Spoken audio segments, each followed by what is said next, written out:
जो भी कुमार कुमार अधर कुमार कुमारियां माउंट आबू जाके समर्पित होना चाहते हैं तो उनके लिए मैं कुछ खास बातें बताना चाहती हूँ। और वो भी अपने आप से ये पूछिए और अगर उनका मन इसके बाद भी जाना चाहता है तो बेशक से जाइएगा। साथ ही ज्यादातर सेंटरों की दीदियां यही कहती हैं कि यहीं रहिए, बेहद में सेवा कीजिए, वहां जाके क्या ठहरना। कुछ दीदियां भाई बहनों को फोर्स करती हैं कि आप मधुबन में जाके रहिए समर्पित रूप से और एक अच्छा जीवन जिए। तपस्वी वो भगवान की अवतरण भूमि है, यज्ञ भूमि है, अच्छी वाइब्रेशन है, अच्छा तपस्या हो सकता है।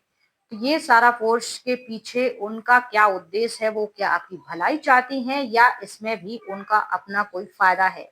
तो आइए आज इस पर ही डिस्कशन करेंगे। नमस्कार दोस्तों, मैं हूँ तुलसी मध्य प्रदेश से। तो बहुत सारे भाई बहन जो हैं कह रहे थे कमेंट करके कि मैं माउंट आबू जाके समर्पित होना चाहता हूँ।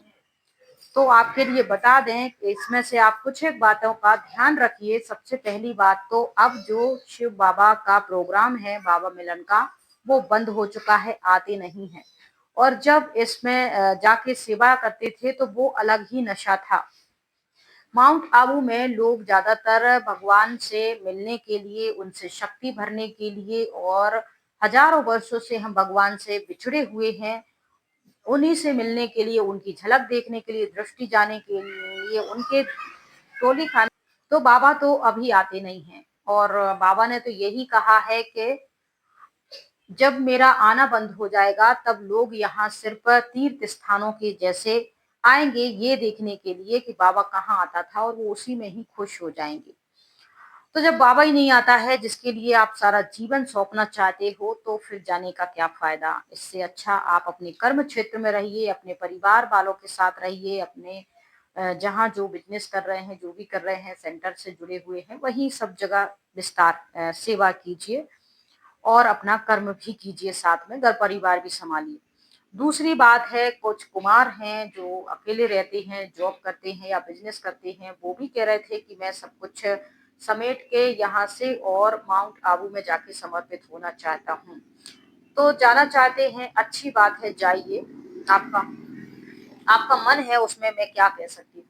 बस मैं आपसे इतना ही कह सकती हूँ कि आप आजकल जो है इतना ज्यादा प्रोग्राम या समर्पित तो होते नहीं हैं। आप सेवार्थ जाना चाहते हैं, आपको वॉचमैन की जॉब मिल जाएगी या कोई भंडारी में कोई काम मिल जाएगा, या फिर, लेकिन आप परमानेंट वहां समर्पित नहीं होंगे।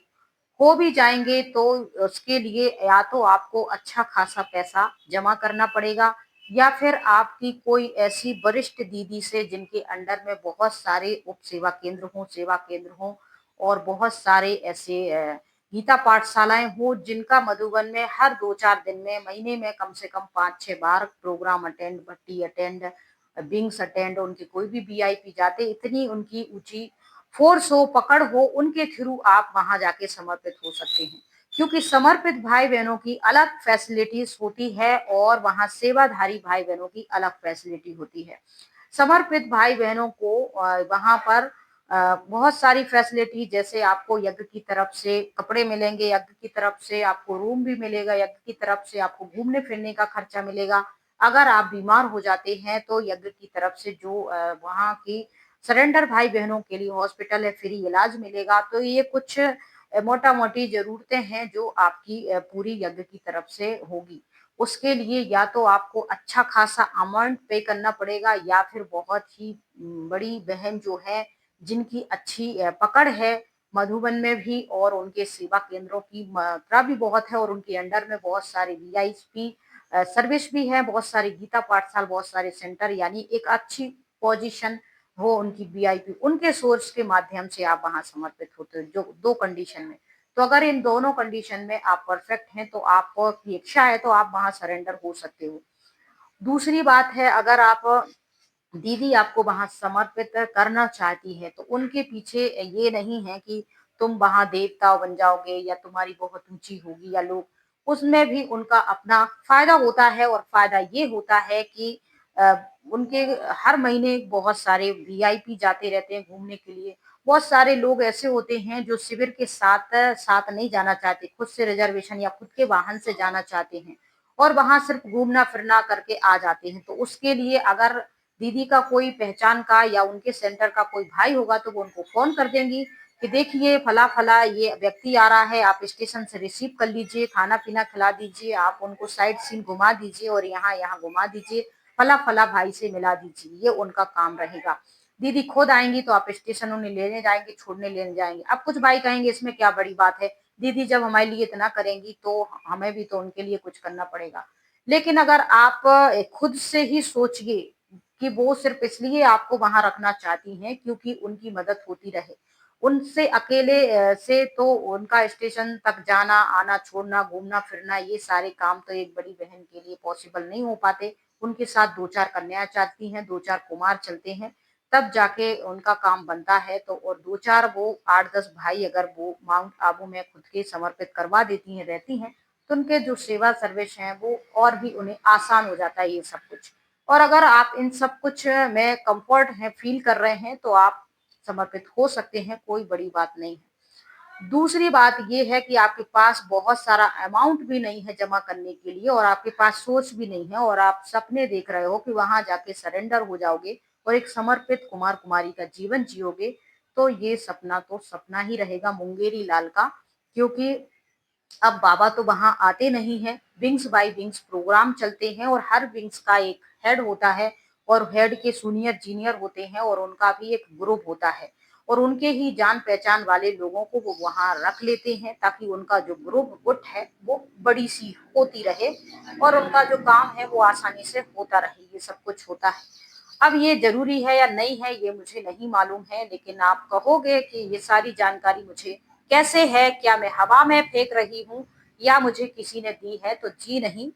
मैं जब खुद समर्पित थी और वहां जाती रहती थी अपनी पार्टियां लेकर, तो मैंने ये सारी चीजें खुद से नोट की थी। जब मैं ऑडिट में गई थी तो ऑडिट के ही कुछ इंचार्ज यहाँ के ललित भाई हैं इंचार्ज ऑडिट के, उनके भी जो भी भाई उनके संबंध संपर्क वाले थे, नजदीक वाले थे, उनके सेंटर या उनके राज्य वाले थे, वो उनका विशेष ध्यान रखते थे। तो ये मुझे जानकारी है। और जो दूसरे राज्यों के भाई थे और जो अपनी बहनों छोटी बहनों के साथ अगर बातचीत करते, टोली करते या उनके लिए कोई घूमने फिरने के लिए या ऊपर जाने के लिए कुछ व्यवस्थाएं बनवा देते गाड़ी वाड़ी की, तो थोड़ी सी उनमें नाराजगी हो जाती थी, खटपट हो जाती थी। ये चीजें मैंने खुद से नोट की थी, इसलिए मैं बता रही हूँ।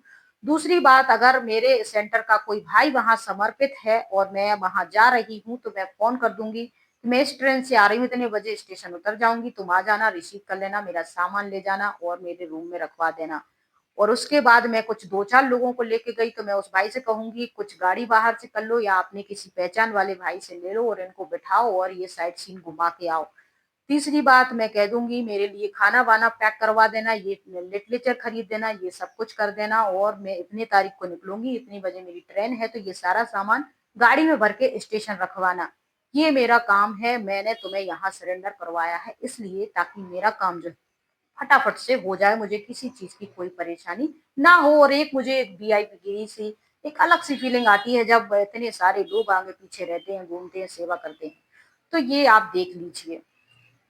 ये सारी चीजें हैं, आपको समझ में आ गई होंगी। इस स्टोरी में फिलहाल मैं इतना ही बताना चाह रही थी।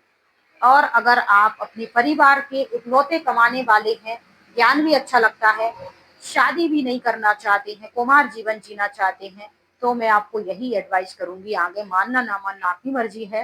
आप अपने बूढ़े माता पिता हैं या भाई भाभी या कोई भी है जो आपके भरोसे है, आप पहले उनकी देख रेख कीजिए और सेंटर पे जो रेगुलर आपका ज्ञान योग है वो करते रहिए, जो जिम्मेवारी है वो निभाइए। उसके बाद जैसा जो ड्रामा में भगवान ने आपका पार्ट बनाया है उसको कीजिए।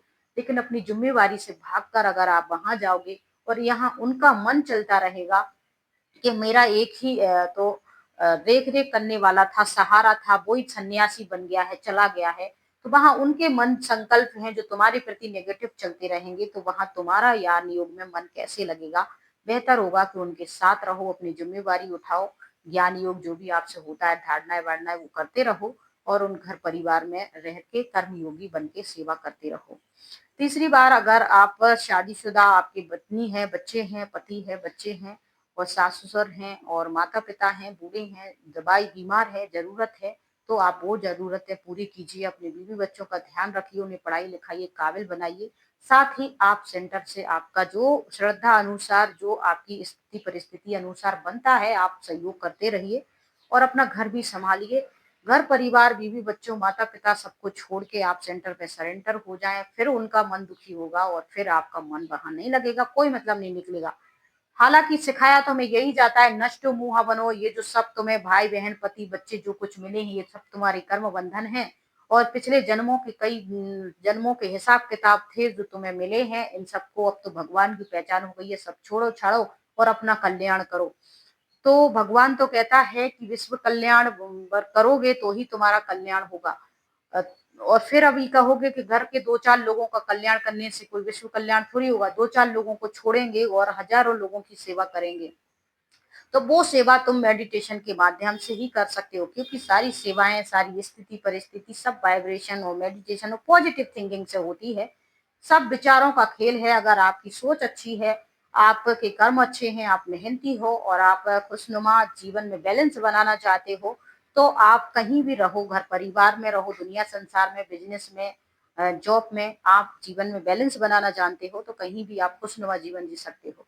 और बैलेंस नहीं बना सकते हो तो हर कोई आपको यूज ही करेगा, चाहे आप यहाँ सेंटर में ले लो, चाहे सर्विस प्लेस में ले लो, चाहे आप माउंट आबू चले जाओ, चाहे आप कहीं चले जाओ, आपको सिर्फ इस्तेमाल किया जाएगा।